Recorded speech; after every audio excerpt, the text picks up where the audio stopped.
Para no perder tiempo, me gustaría presentar a nuestro segundo expositor, un amigo de la casa, que es Camilo Ríos Rosso.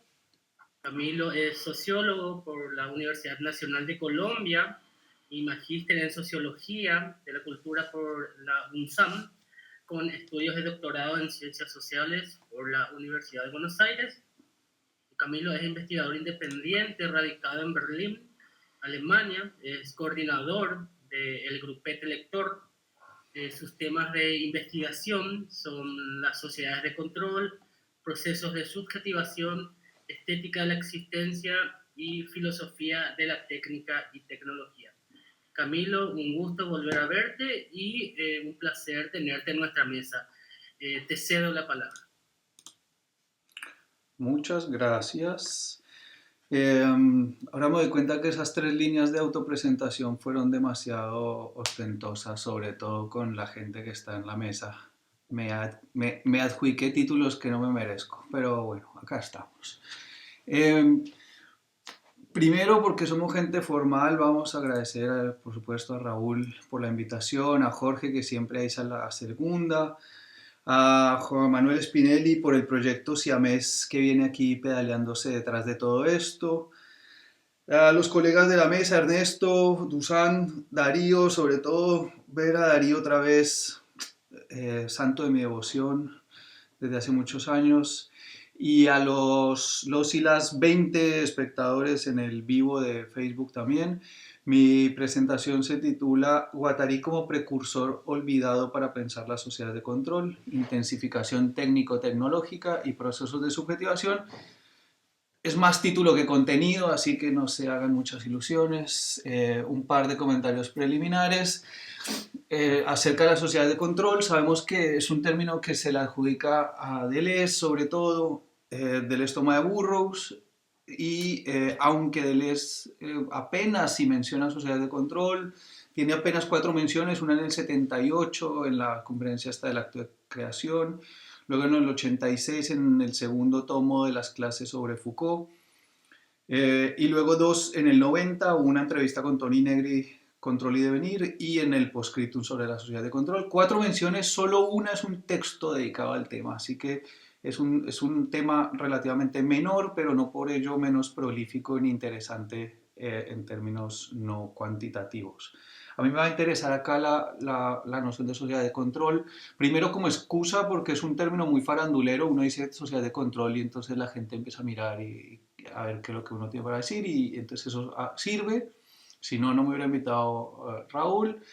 Y me interesa en un sentido restrictivo o digamos estratégico, no para abrir todas las dimensiones de la sociedad de control, sino sobre todo para poner el centro en el vector técnico y tecnológico que las caracteriza, porque me interesa sobre todo eso, sobre todo porque de ahí es de donde voy a poder invitar a Guattari a conversar un poco acerca de esto.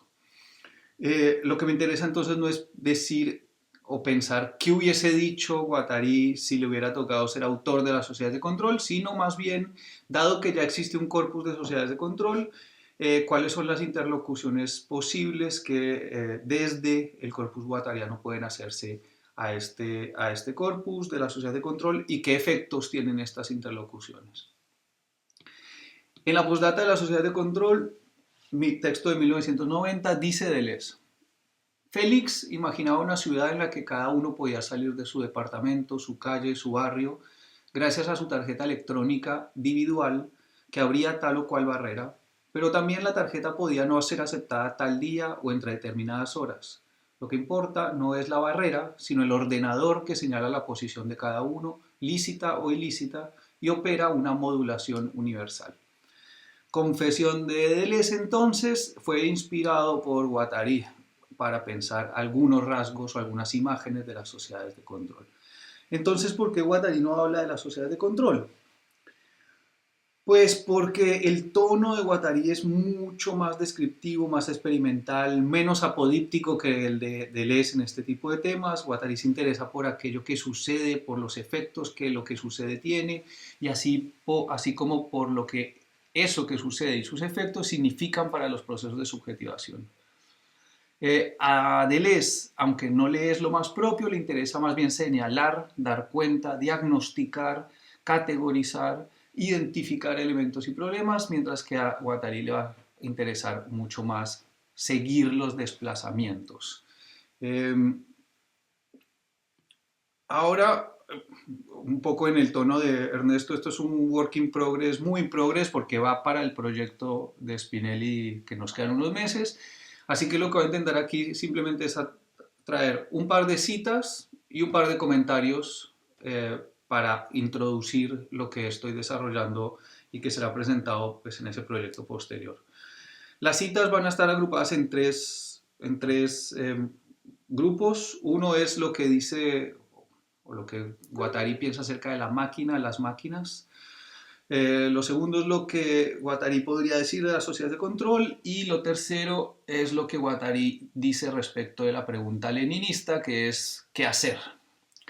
Porque, bueno, ya llego a eso.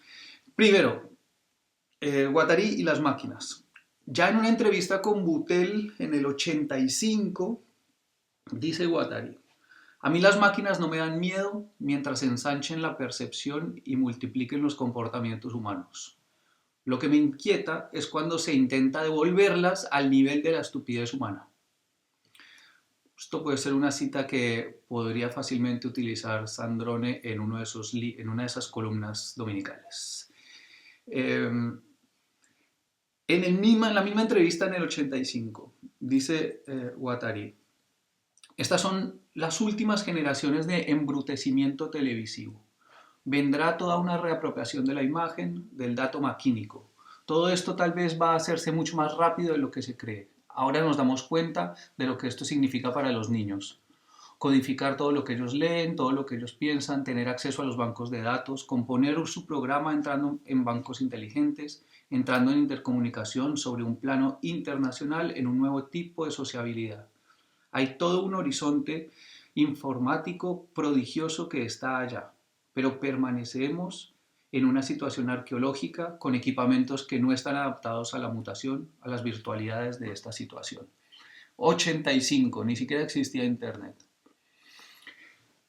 En Guattari vemos una extraña relación en la que no se desatiende la preocupación respecto de la capacidad de opresión, enajenación, alienación propia de las máquinas, de los aparatos, de los artefactos, pero que curiosamente no se queda ahí, no hace énfasis en ese componente opresivo, de enajenación y alienación, sino que va de frente con el papel humano en todo el entramado. Lo humano, entonces, no como víctima o como un agente pasivo de la técnica y la tecnología, sino como un actor con amplísimo margen de acción, aunque este margen no esté dicho puro y duro en términos de la pregunta ¿qué hay que hacer? Vemos en Guattari también una concepción de la máquina en línea con la perspectiva de lo maquínico. Esto es, que no se queda en la definición de la cosa, sino que resalta y subraya los funcionamientos, las operaciones, los engranajes de conexión y de desconexión. Es decir, que siempre está pensando la potencia o el qué puede la máquina más que lo que es la máquina. Bien. Me salto un par de citas de Caosmosis y miro mi reloj. Sí, 8 minutos. Vamos bien. Guattari describiendo o haciendo algo respecto de las sociedades de control. El ejercicio cartográfico le da a Guattari una habilidad retratista sin igual, lo que nos hace beneficiarios de imágenes tremendamente nítidas del socius de entonces, de lo que Guattari percibe como su actualidad, y del porvenir del Guattari, que es más o menos en lo que andamos hoy en día.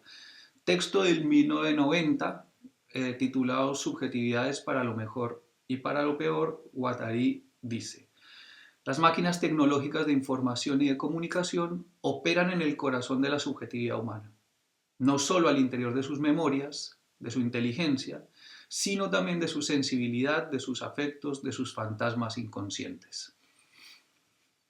En un texto del 92, Prácticas ecosóficas y restauración de la ciudad subjetiva, dice Guattari: Y esta es de mis citas favoritas de todo Guattari, lo que muestra mi ignorancia profunda en Guattari, pero esto me gusta mucho. Los jóvenes que deambulan con un Walkman pegado a los oídos son habitados por ritornelos producidos lejos, muy lejos de su tierra natal. Todo circula hoy, las músicas, las modas, los eslogans publicitarios, los aparatos electrónicos, las filiales industriales, y sin embargo todo parece permanecer en el mismo lugar.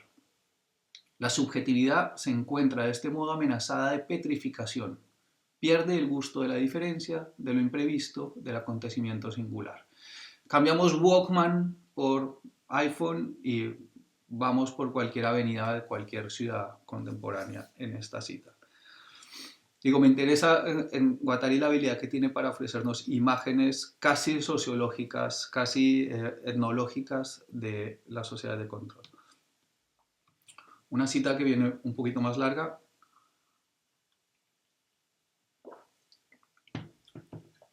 Uno de los motores, mismo texto 1992, uno de los motores importantes de las futuras transformaciones urbanas residirá a su vez en la invención de nuevas tecnologías, sobre todo en la confluencia entre lo audiovisual, la informática y la telemática. Apuntemos de manera sumaria lo que podría esperarse en un porvenir cercano. Guattari, 1992. Ojo. 1. La posibilidad de efectuar en el hogar las tareas más variadas en teleconexión con diversos interlocutores. Acá estamos. 2. El desarrollo de la visiofonía en correlación con la síntesis de las voces humanas que simplificarán mucho el uso de los teleservicios y de los bancos de datos. 3. La generación de distribución por cable o por teléfono que da acceso a un gran número de programas en los campos de ocio, la educación, la formación, la información, la compra a domicilio. Salto, misma cita, las revoluciones informáticas, robóticas, telemáticas, biotecnológicas implicarán un crecimiento exponencial de todas las formas de producción de bienes materiales e inmateriales. Fin de cita. La clarividencia de Guattari respecto de el entramado técnico-tecnológico en la sociedad de control me parece siempre subrayable. Y este último sector de mi presentación, Guattari, la pregunta leninista, es decir, bueno, ¿y qué hacemos con esto? Porque si uno lee el corpus de sociedad de control de Deleuze, siempre nos lleva a una sensación de callejón sin salida en la que esta cosa es omnipotente, omnipresente, no hay salida y más o menos entonces queda seguir teniendo fe ciega en las políticas públicas de los bienpensantes y poco más que eso. En Guattari, por otro lado, hay pistas más interesantes a mi gusto. Si bien Deleuze en la postdata dice que ni temor ni esperanza, sino que lo que hay que hacer es creación de nuevas armas, Guattari identifica las novedades, estas nuevas armas deleuzianas, al interior del funcionamiento, es decir, en el uso y la apropiación de las tecnologías y de las técnicas. En este sentido me parece interesante que en Guattari es muy fácil identificar la diferencia epistemológica en la posición del pensamiento político respecto de Deleuze.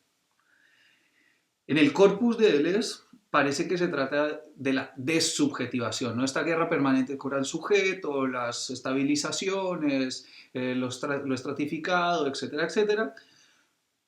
Si en Deleuze es así, en Guattari siempre hay un interés por la producción positiva de territorios existenciales, por la dinámica de los procesos de subjetivación que no se reducen necesariamente a la adaptación estructural en términos de infraestructura-superestructura, ni a la absoluta esquizofrenia de la locura del artista, de Artaud. Este gesto, que yo llamo epistemológico, le permite a Guattari identificar a modo de visión, de visionario, líneas de acción realmente posibles, mucho más realistas que, por ejemplo, vacuolas de no comunicación, que seguimos sin entender qué corno significa esto. Y mucho más en el mundo, para el mundo y a través del mundo. Dos citas chiquitas y se acaba esto. En la entrevista con Boutel del 85, Dice Guattari, es necesario admitir que la expansión técnico-científica tiene un carácter irreversible. Todo el asunto consiste en operar las revoluciones moleculares y molares susceptibles de modificar radicalmente las finalidades. Pues es necesario repetirlo, esta mutación no va obligatoriamente en el sentido catastrófico ya iniciado.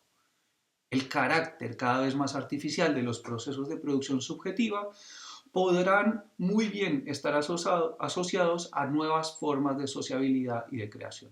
Es aquí que se sitúa el curso de las revoluciones moleculares sobre las que insisto sin cesar. 1985. 1992, Caosmosis. Última cita y me retiro para seguir la palabra. Estoy en 1444, qué bueno. Cita, las máquinas rectifican constantemente nuestras fronteras cósmicas.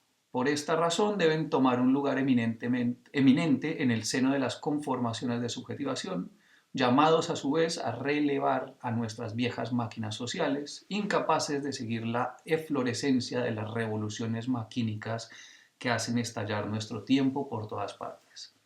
En vez de tomar con frialdad la inmensa revolución maquínica que barre el planeta, con peligro de llevárselo, o de aferrarse a sistemas de valor tradicionales cuya trascendencia se pretenderá refundar, el movimiento del progreso, o si se prefiere, el movimiento del proceso, se aplicará a reconciliar valores y máquinas entre sí.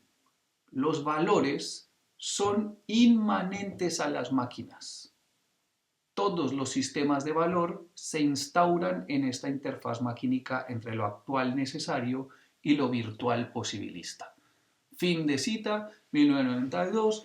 Guattari dice, no hay una contraposición dicotómica entre ética y máquina, moral y máquina, humano y máquina, sino que hay una reconciliación inmanente entre los valores, la ética, lo humano y las máquinas. Y allí hay una interfaz necesaria entre lo actual y lo virtual. En el trabajo posterior que está coordinando Spinelli, me extenderé significativamente sobre las consecuencias que esto puede tener para pensar estrategias ético-políticas frente a la sociedad de control. Muchas gracias y perdonen, Polo.